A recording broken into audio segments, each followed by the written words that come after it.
Thanks everybody for joining us today. I am delighted to introduce Sid Suri. Sid is a senior principal research at Microsoft Research.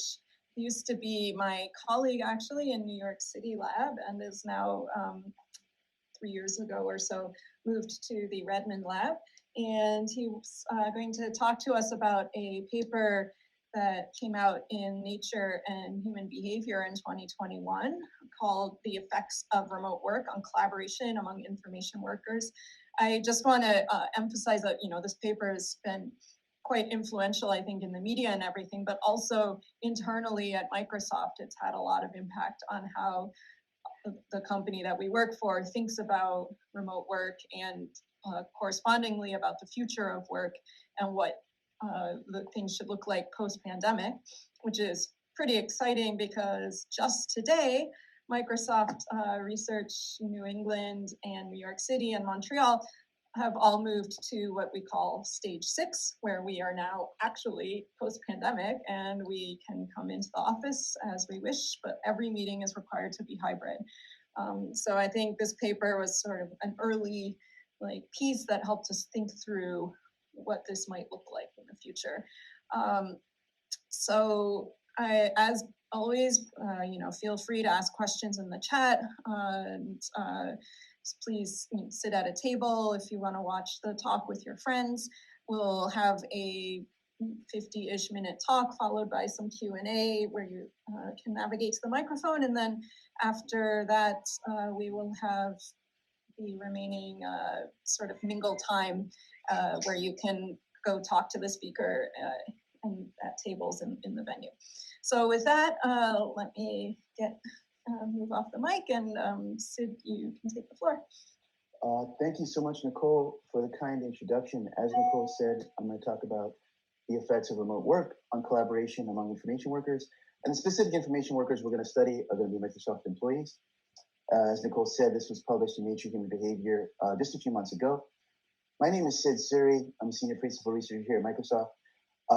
This project involved a team from across Microsoft Research and Microsoft itself. Everyone on this list contributed in their own way. I especially want to highlight Longqi Yang, who's my partner in Microsoft, Sonia Jaffe, she's in the Office of the Chief Economist, and David Holtz, who's now a professor at Berkeley. The four of us really pushed this project forward on a day-to-day basis. I couldn't be more proud of this entire team, and especially the four of us. It was a pleasure to work with all these people. So let's get started. Okay, I need everybody in their mind to rewind in their head back to February of 2020, just before the pandemic hit, just before the work from home mandate hit. At this stage, Nick Bloom estimated that about 5% of Americans work from home 3 or more days per week. That's it.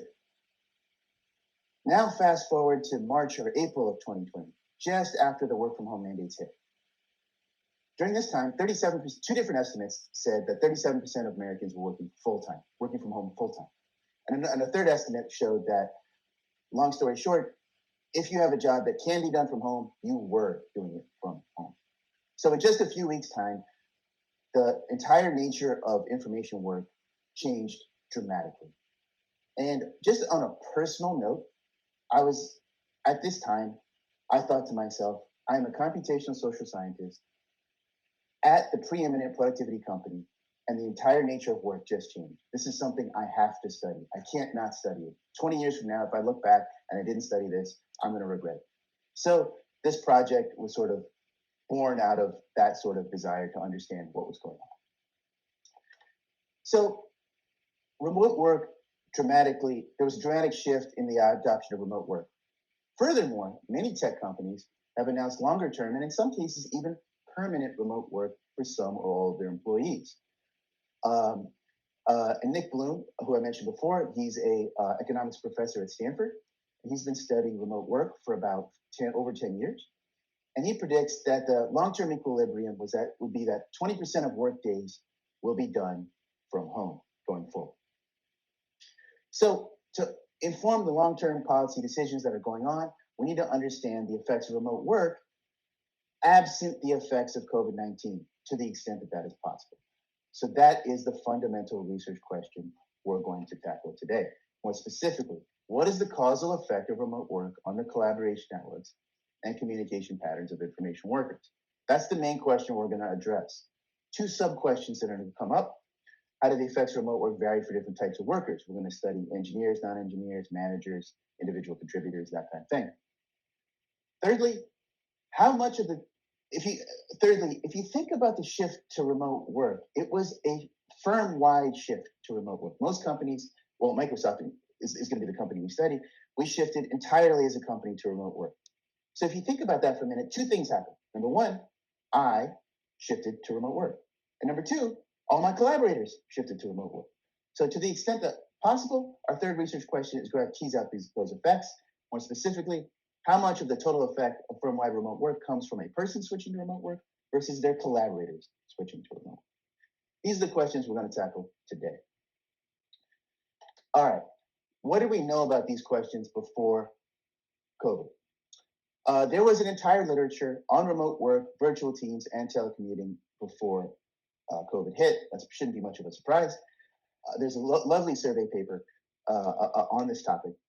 And much, if not all, of this literature is observational in nature.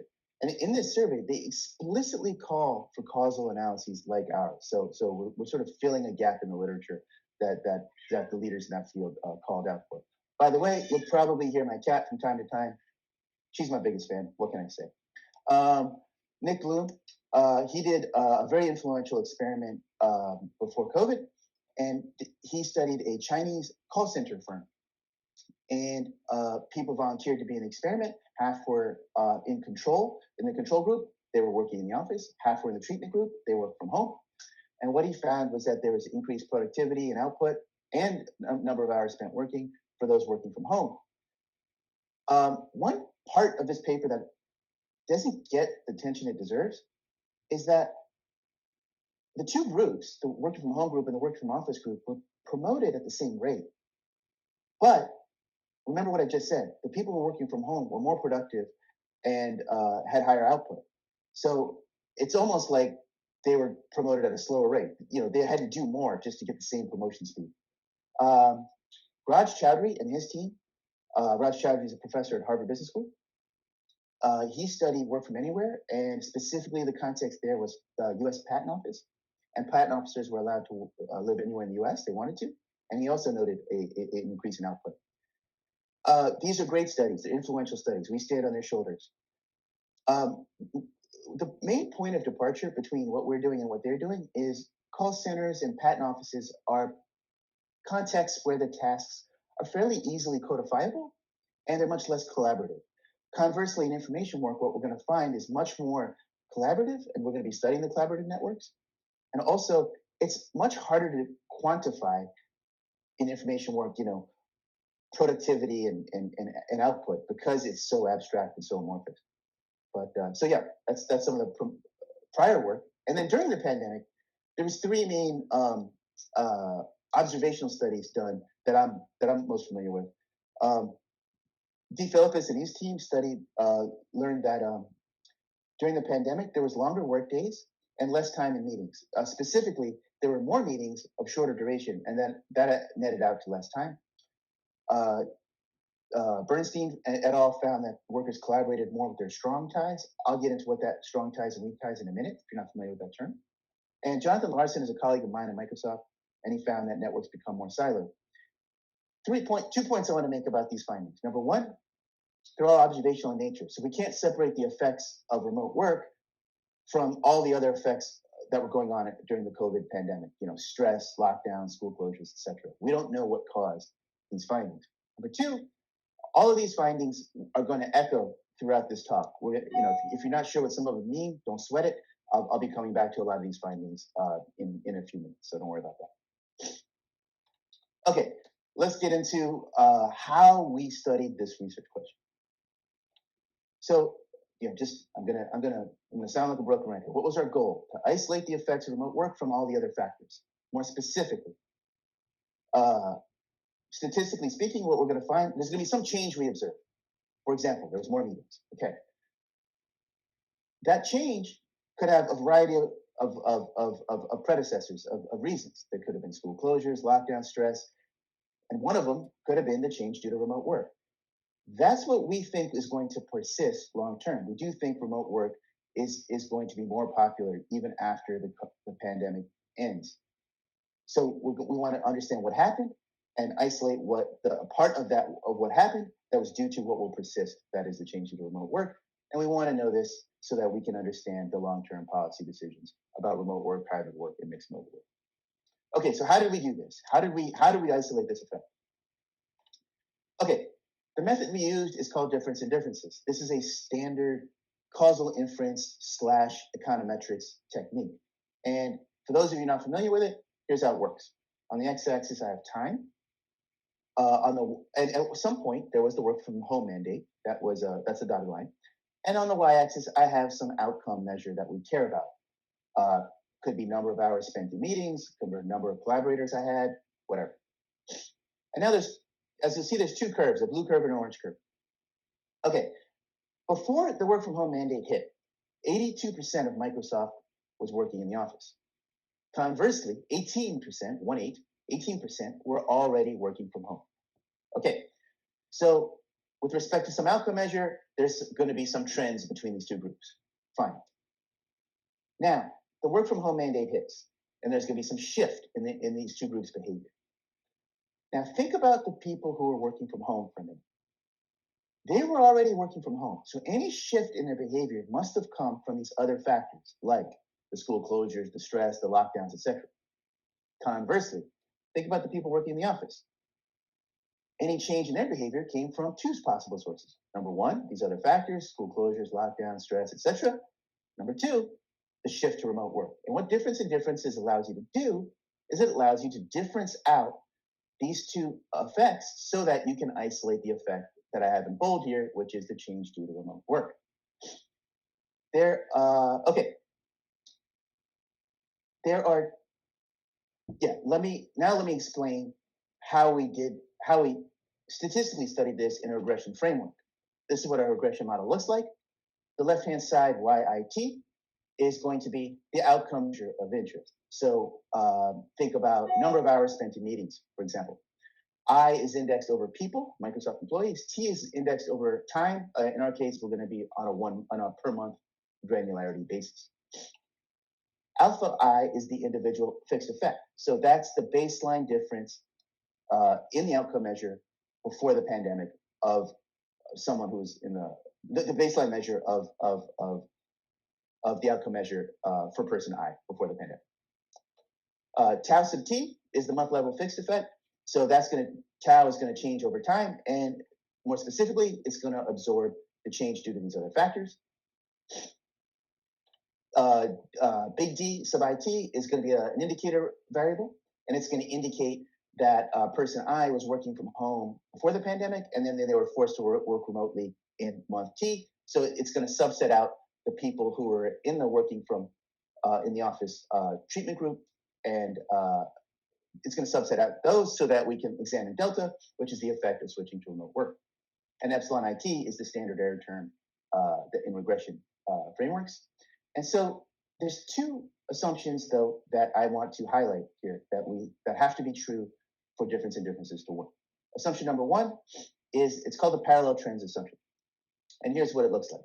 What parallel trend says is that these two groups, working in the office and working from home, before the work from home mandate, their outcome measure was moving in parallel. That is something we can check, and I will show you as the talk goes on.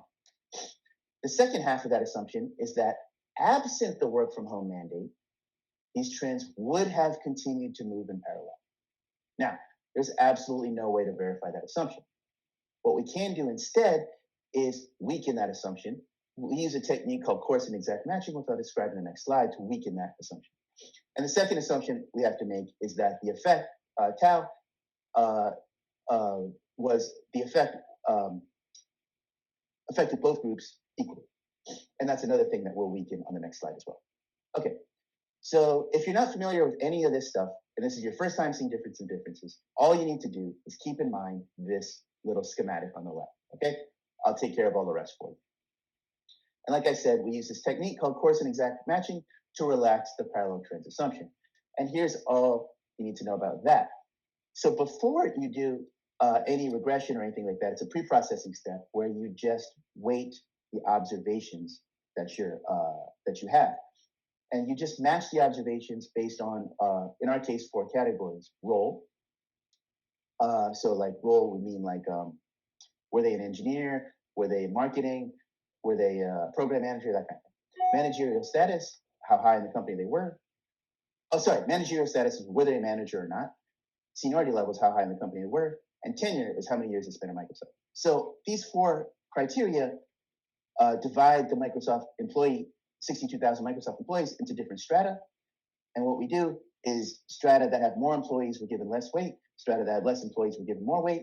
And what that allows us to do is it allows us to relax the parallel trends assumption so that we're not assuming full parallel trends. We're just assuming that the trends were parallel conditioned on these strata. So, and same thing with the effect of tau. We don't assume the effect was the same on both groups. We assume the effect same on both groups conditioned on these strata. If you didn't understand Coarsened exact matching, don't sweat it.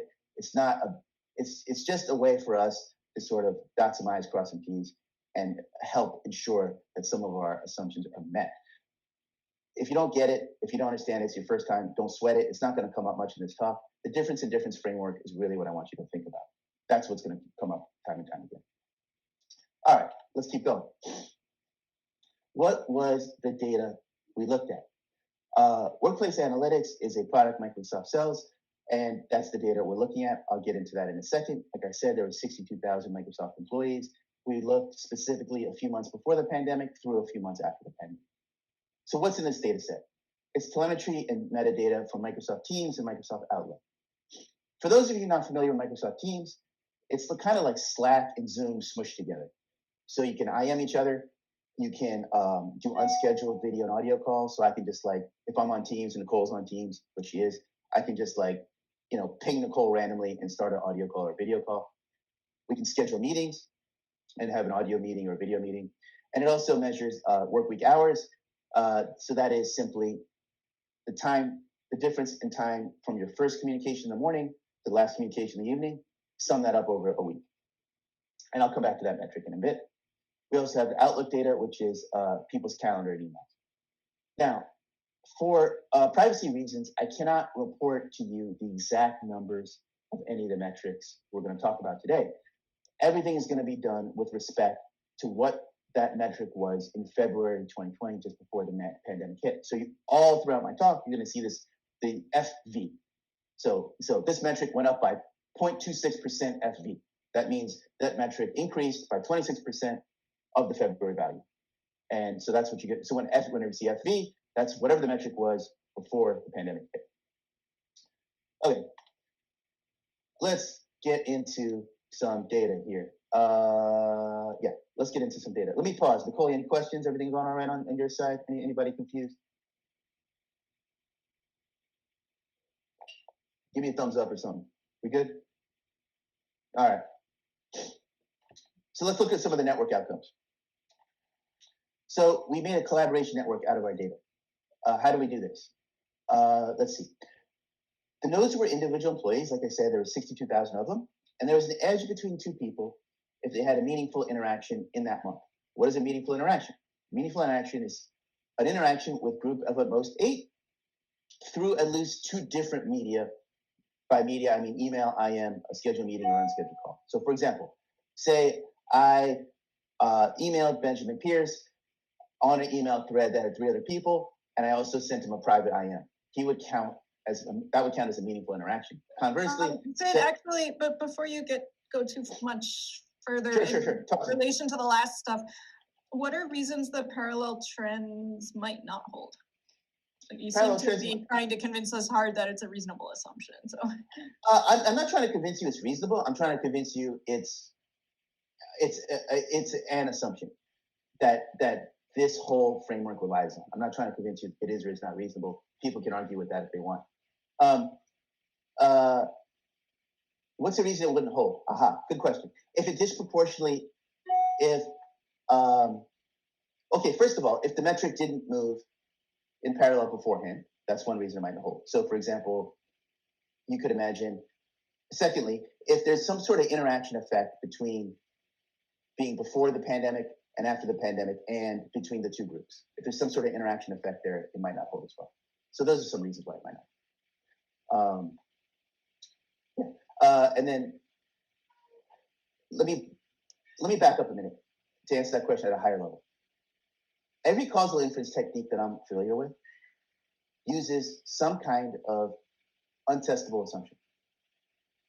And so all causal inference techniques, whenever someone tries to use a causal inference technique, they do their best they can to ensure, to the extent possible, that they can provide credible evidence that those untestable assumptions hold. And that's kind of what we have to do. That's just the nature of the business here. Riley is a big fan of causal inference and has decided to voice that. Riley, come on, sweetie. Give me a break there, all right? All right. Let's keep going. Let's see. Right.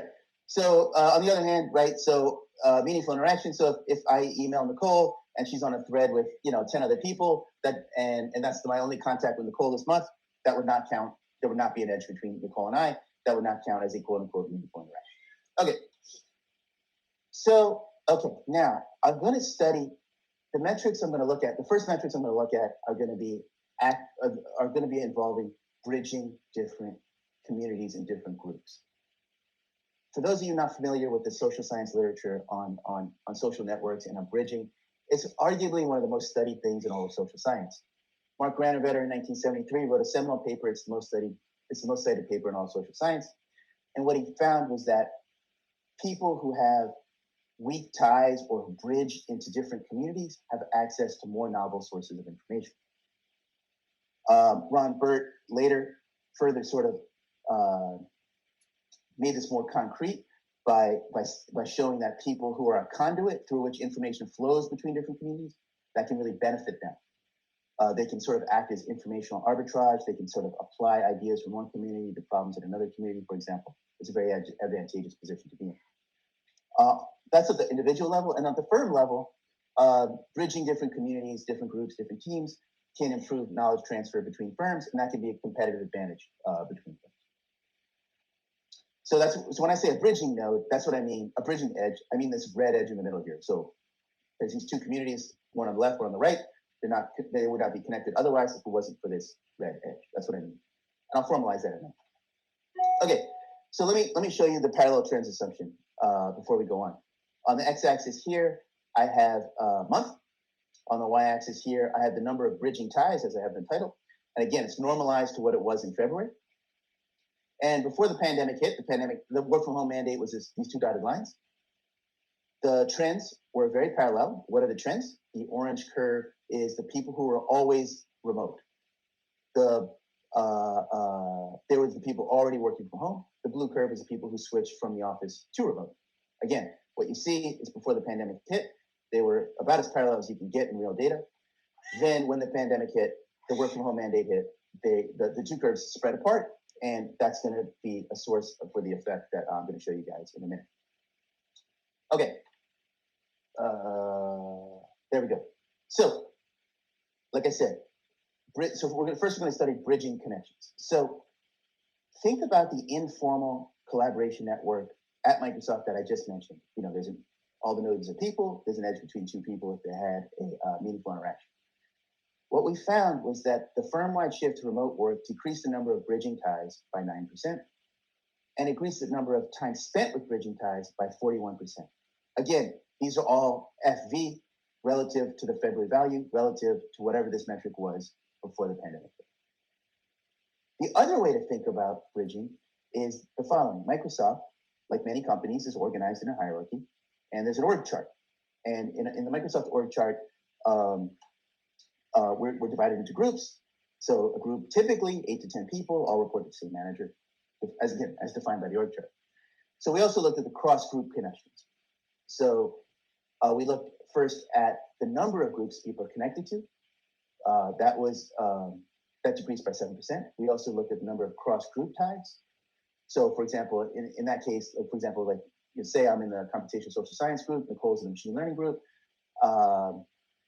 and there would be an edge between us, because Nicole and I are friends. That would be a cross-group tie. those decreased by 4%. And the share of time across group ties decreased by 26%. So all of these are showing that the amount of bridging went down, and the amount of time people spent attending to their relationships that involve bridging also went down. Okay, now, on the other hand, on the left, we could not detect any change in degree or the number of ties or number of connections. No change we could affect. Okay, so now just think about that for a minute, real quick, in your head. Okay, the number of bridging ties went down, but the degree stayed the same. What that must imply is that the number of edges within one's group, within one's team, within one's community probably went up. And we show that here also by studying the clustering coefficient. Again, if you're not familiar with the clustering coefficient, standard metric in the social networks literature, and it measures what's known as triadic closure. Quick clarifying question. Are these figures for all employees or just the ones who were previously in the office? This is the people who were in the, this was the shift. This was the shift to remote work. Yeah, this was the shift. So then, so clustering coefficient is a measure of triadic closure. So it's known in social networks that, it's known in social networks that if I'm friends with Nicole and Nicole's friends with Benjamin, there's more likely to be an edge between Nicole and Benjamin than if there were two random people. It's known as triadic closure. And so the way you measure that is you just measure for a given node V, the number of triangles incident on V divided by the number of triangles possible given V's degree. And you just average that all. And the clustering coefficient increased by 6%. So there's lots of edges, lots of triangles got closed as the pandemic wore on. What does that mean? Triadic closure, this is more likely to happen in your strong ties and the people within your team. And so, like I said, so the punchline is what I'm trying to get at here is the amount of bridging edges went down, the degree stayed up, and the clustering coefficient, or the number of edges, triangles you're a part of, increased. So the within group edges went up. And then the other thing I'd like to talk about, is sort of corroborating this fact, is the fact that weak ties got weaker. So I mentioned this notion of strong ties and weak ties. So a strong tie is someone you probably know pretty well. You probably would not hesitate to call them in the case of an emergency. And as a result, there's greater levels of trust and cooperation. And there's higher willingness to engage in knowledge transfer because there's more trust and cooperation. And that your knowledge transfer usually is more effective because you probably have a common language between the two. Conversely, weak ties are people you just kind of know. You probably know them on a first name basis, but you might not know them all that well. They often come from a different social circle than you. And so what we're saying here is, these ties are good because they require less time and energy to maintain, but the most beneficial part of them is they provide access to more novel sources of information. Like I said, often because they come from more different friend groups. And what we found is that, and so furthermore, weak ties are heavily correlated with bridging ties. And what we found is that we defined weak ties as the half of the ties that a person collaborates with the least, and strong ties as the half of ties a person collaborates with the most. And we found that the shift to firm-wide remote work decreased the share of time spent with weak ties by 32%. So all of these results are sort of coming together. Weak ties are correlated with bridging ties went down, the clustering coefficient went up, so the within group ties went up. So the punchline we want to make is that the network became more siloed. There were less connections between groups, more connections within groups. Weak ties atrophy. So that's the first takeaway I want you guys to get from this presentation. The second takeaway I want you to take from this presentation is that networks became less dynamic. Here's what we mean. We define a churn tie as a tie that was present last month that absent this month. Churn. The shift to firm-wide remote work decreased churn ties by 5%. An added tie is the opposite of a churn tie. It was not there last month, but present this month. Those added ties decreased by 4%, and the share of time, excuse me, with added ties also decreased by 28%. What does this mean? Why is this important? The static network makes it harder to form new connections. It makes it harder, so it makes it harder to create weak ties. Those weak ties were atrophying, and making new ones is also becoming harder. It also makes it harder to activate dormant ties. A dormant tie is one, like, you might have known this person pretty well quite some time ago. You haven't spoken to them in a while. That'd be a dormant tie. They're really good because, you had this strong relationship in the past.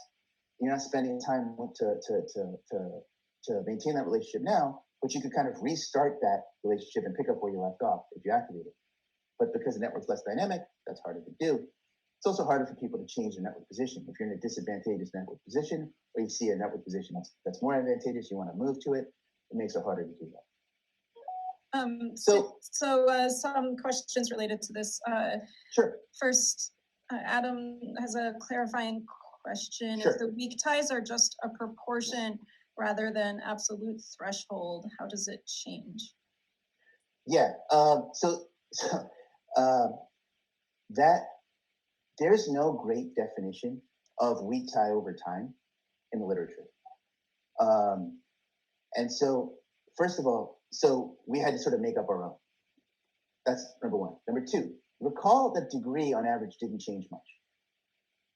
Okay, so it's not the case that like people were going from having 10 ties to 5, and then we're looking at and therefore the median is changing very drastically.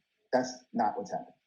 Okay, on average, the median, the average number of ties stay the same, so the median is going to be relatively stable. So that's why we can look at, again, strong ties being above the median of attention, weak ties being below. Okay. More questions? Yeah. Another question Ohad was asking about. So you're talking about churn in terms of ties, but I think there's been, like, even in my own lab, a lot of hiring. Yeah. During the pandemic. And so what about churn in terms of nodes? Can you say anything about the experience of new nodes in the system compared to old hands? We couldn't analyze that. Yeah. More questions? No? Cool, good questions. Keep them coming. What's the takeaway so far from this talk? Networks became more siloed, cross-group ties went down, within-group ties went up, and less dynamic. It's harder to make new ties and slower to delete ties. All right, now let's look at the communication media. How did people change how they talk to each other, or the media they use to talk to each other? There's two prominent theories here. Media richness theory says that richer communication channels are best suited for conveying complex ideas. For example, talking to someone in person is a richer communication channel than, say, emailing them. Media synchronicity theory says that asynchronous channels, email, instant messaging, etc., are better for conveying information, but synchronous channels, like an in-person meeting or a video chat, are better for converging on the meeting of those information. On that information. Just keep those two in the back of your head as I give you the next few slides. We're going to come back to these points in a minute. What did we look at? We looked at scheduled meeting hours, unscheduled call hours. Excuse me, unscheduled call hours, what you expect is an impromptu call. Email sent, IM sent, and work week hours. Like I said, work week hours, in case you forgot, it's the timestamp of your first action of the day, the timestamp of your last action of the day, take the delta, sum that up over a week, that's the work week hours.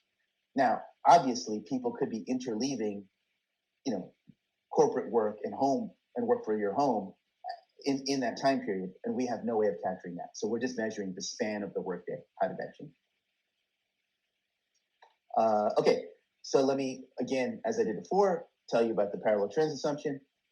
X-axis is time here. Y-axis is the February value. Again, as I have in the title here, unscheduled call hours. The orange curve is the people who were always in the office. The blue curve is the people who were at home and then switched to being in the office. They were, again, it's about as parallel as you can get in real data before the pandemic hit. There was a big gap between the two. And then as the pandemic hit, it sort of converged. And we'll get into all why that is in a minute. Okay, so what were the results? They're actually pretty straightforward. Synchronous communication, unscheduled calls, impromptu calls, me just pinging Nicole and saying, hey, let's chat, let's do a video call or audio call real quick. That went up by 164% with respect to what it was in February. Scheduled meetings actually went down by 16%. But if you add these two together, the meetings, the scheduled meetings and the unscheduled calls, in terms of hours, there was a decrease of 5%. The reason is the unscheduled calls start at a much lower baseline. So there's a decrease in overall synchronous communication in terms of hours spent with respect to what it was before the pandemic, the February value. Conversely, look at asynchronous communication, increases across the board. So what we see is that there was a shift from synchronous communication to asynchronous communication. Work week span did increase, but not enough to fully compensate, fully account for the shift. Why is this important? Keep in mind what I just showed you on the last slide. These asynchronous methods of communication, it can be harder to convey information, it can be harder to converge on the meaning of information using these asynchronous methods. And that's one reason why, the shift to working from home was so difficult for people. Sid, this Yep. unscheduled calls going up so much was pretty surprising to me initially. I guess I'm wondering if the baseline is maybe when we were physically in the office, I would just, swing by For sure. typical kind of thing. So like if you consider that, has it gone down even, like unscheduled communication? So here's the way we think about it. For sure, I'm going to answer your question in two parts. For sure, the baseline of unscheduled calls was much lower, 100%. Nicole is making a very subtle point that I want to make explicit. All the impromptu hallway conversations, me sticking my head in Nicole's office and saying, hey, Nicole, did you read the new paper by blah, blah, blah? That went to zero.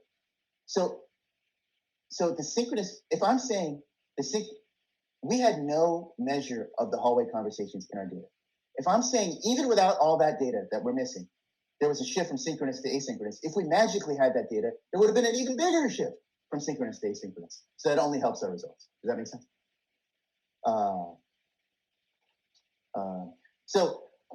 What are the takeaways so far? The network's more siloed, less dynamic. There was a shift from synchronous to asynchronous communication. It made it harder to convey and process complex information. Okay, now, heterogeneous treatment effects. This is a fancy term economists use. One of my collaborators is an economist, so we use this term. What does it mean? It means how did work from home affect different kinds of people differently? Economists love using fancy terms. I love teasing economists. What we found was that communication increased more for managers than individual contributors. For those not familiar with the literature, the lingo, at Microsoft, if you're a manager, that means someone reports to you. If you're an IC, that means you're an individual contributor like myself. Nobody reports to me, thank God. So we split up our data in terms of managers and individual contributors. And we're looking at, on the x-axis here, I have, again, the amount relative to the change in a metric given to what it was in February. On the y-axis, I have the metric, same metrics we've been talking about this whole time. The blue dots are the individual contributors. The orange lines are the managers. And the horizontal lines are the confidence intervals. So what do we see? For many of the metrics, the results are similar, scheduled meetings and call hours. Managers sent way more IMs, they sent way more emails, and they had way more unscheduled call hours. This, in my opinion, this is not terribly surprising. A big part of managers' jobs is communicating and coordinating, whether it's communicating with other teams, whether it's communicating, coordinating what the people in your own team are doing.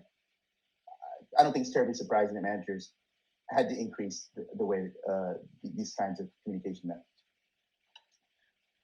We also split our data in terms of engineers and non-engineers. And what we found, again, for many metrics, not much change. Engineers spent much more time, sent much more IMs, and had much more unscheduled call hours. There could be many reasons for this. One plausible reason is that engineers need a lot more ad hoc collaboration. Hey, I can't fix this bug. Hey, could you I am somebody, hey, could you just help me out, take a look at this code, see if we can figure it out together. Hey, what are the environment variables for the new build? That kind of thing. These things used to be done by popping your head in someone's office. Now they had to shift to an IM or unscheduled call. Again, that's plausible.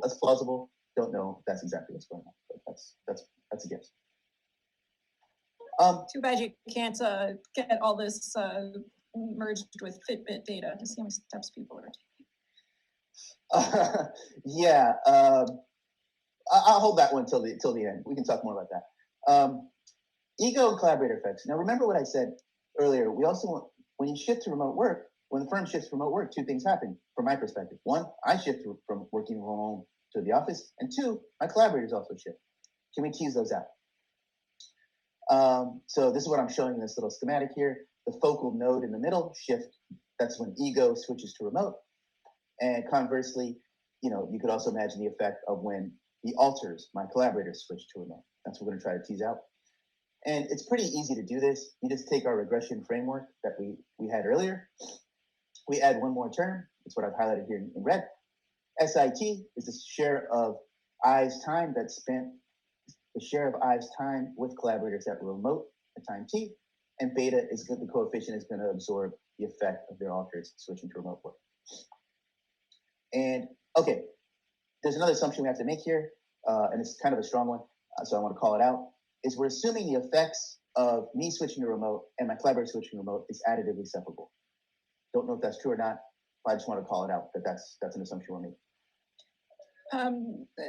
This is, I think, a bit related to the last thing and not this thing, but was there any, did you have the text of the IMs and whatnot? No. Like, No. Any NLP on this?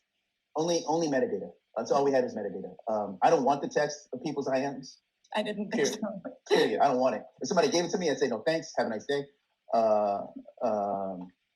I'd probably say no thanks and call the police, actually. Okay, moving on. Substantial. All right. Okay, so there were big effects on your collaborators switching to remote work. So on this chart here on the left, again, x-axis is the amount, the relative amount compared to the amount it was in February. The y-axis is, I've isolated all the share of time metrics. Okay, so the share of time with cross-group ties when your collaborators switch is much. The effects of your collaborator switching is much bigger than when you switch. The share of time with the bridging ties is about the same. The share of time with your weak ties, again, much bigger when your collaborators switch than when you switch. The share of time with your added ties, again, much bigger when your collaborators switch than when you switch. Let's put all the other metrics on the right-hand side here. Generally, pretty comparable down the line. Yeah, with the exception of bridging ties. And also, churn ties went the exact same way as the other ones. That is, the effect is much bigger when your collaborators switch than when you switch. What's the point we're making here? The point we're making here is when your collaborators switch, it can have at least as big, if not bigger effect than when if you switch. So going forward, we need to take that into account as we're measuring hybrid work. When your collaborators switch, that can have a knock-on effect on you, even if you stayed in the office. So you can't just naively compare those who stay remote or those who go hybrid to those who stay in the office. There's a spillover effect. Right. And similarly, when your collaborators switch, it causes you to change your communication media as well. That probably isn't that surprising. It takes two to have a conversation at least. So again, x-axis here is the amount with respect to the February value. The y-axis is the metric. When your collaborators switch, the number of meeting hours makes a big change. Synchronous communication goes down, and the asynchronous communication, actually that didn't change by that much, but the work week hours went up as well. The unscheduled power did go up though. So again, same thing. When your collaborators switch, it can have at least as big, if not bigger effect on you switching. So they show that this phenomenon shows the externalities of remote work. Most information workers are not lone wolves working by themselves. You know, I'm sure most people in this office would agree, most information work is not done with a desk and a light bulb and a person and a piece of paper. It's done collaboratively.